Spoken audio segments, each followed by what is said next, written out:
بسم اللہ الرحمن الرحیم۔ السلام علیکم۔ پنجنت نیوز سے میں ہوں ابو ذر غفاری۔ دنیا میں ایٹمی حملے کا خطرہ بڑھ گیا ہے۔ برطانیہ کو ایٹمی حملے کی دھمکی دے دی گئی ہے۔ روسی صدر کے سابق مشیر نے انگلینڈ کو ایٹمی حملے کی دھمکی دے دی ہے۔ فارس خبر رساں ایجنسی کی رپورٹ کے مطابق روس کی جانب سے بڑے پیمانے پر افواج کو متحرک کرنے کے اعلان کے فوراً بعد روسی صدر کے سابق مشیر نے انگلینڈ کو ایٹمی حملے کی دھمکی دی ہے۔ The Times of Israel website کے مطابق پوتن کے سابق مشیر سرگئی ماروکوف نے B B C news channel کو بتایا کہ صدر ولادیمیر پوتن نے کہا ہے کہ وہ برطانیہ سمیت مغربی ممالک کے خلاف جوہری ہتھیار استعمال کرنے کے لیے تیار ہیں۔ روس کے سابق قانون ساز اور رکن پارلیمنٹ نے کہا ہے کہ آپ کے شہروں کو نشانہ بنایا جائے گا۔ انہوں نے امریکی صدر جو بائیڈن، سابق برطانوی وزیر اعظم بورس جانسن اور موجودہ وزیر اعظم لیز ٹرس کو یوکرین کی جنگ کا ذمہ دار قرار دیا ہے۔ انہوں نے کہا کہ یوکرینی ہمارے بھائی ہیں، لیکن یوکرین پر مغربی ممالک کا قبضہ ہے اور یہی مغربی ممالک یوکرین کے فوجیوں کو غلام بنا کر روسی فوج کے خلاف لڑا رہے ہیں۔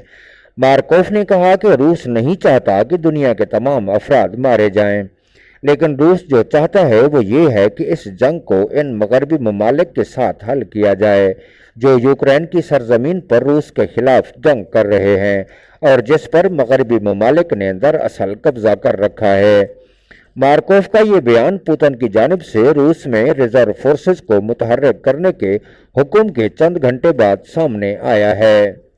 روس کے صدر ولادیمیر پوتن نے محدود پیمانے پر فوجیوں کو لام بند کرنے کا حکم دیتے ہوئے کہا ہے کہ مغربی ممالک روس کو مکمل طور پر تباہ و برباد اور اسے نہایت کمزور نیز اس کے حصے بخرے کرنے کی کوشش کر رہے ہیں۔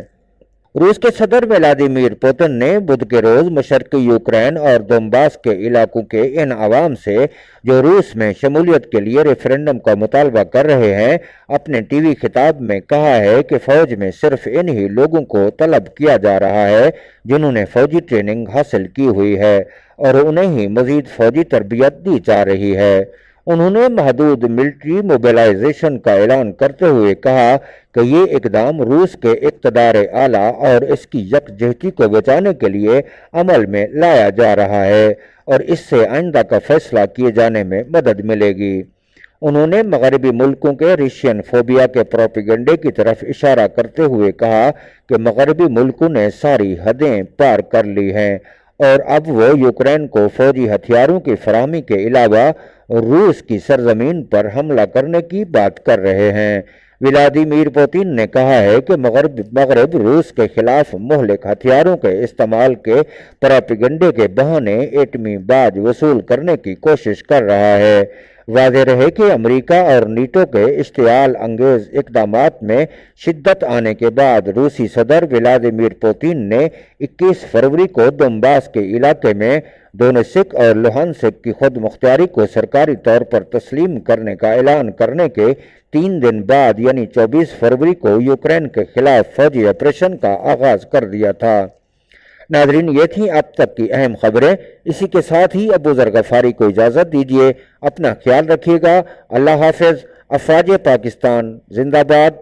پاکستان پائندہ باد۔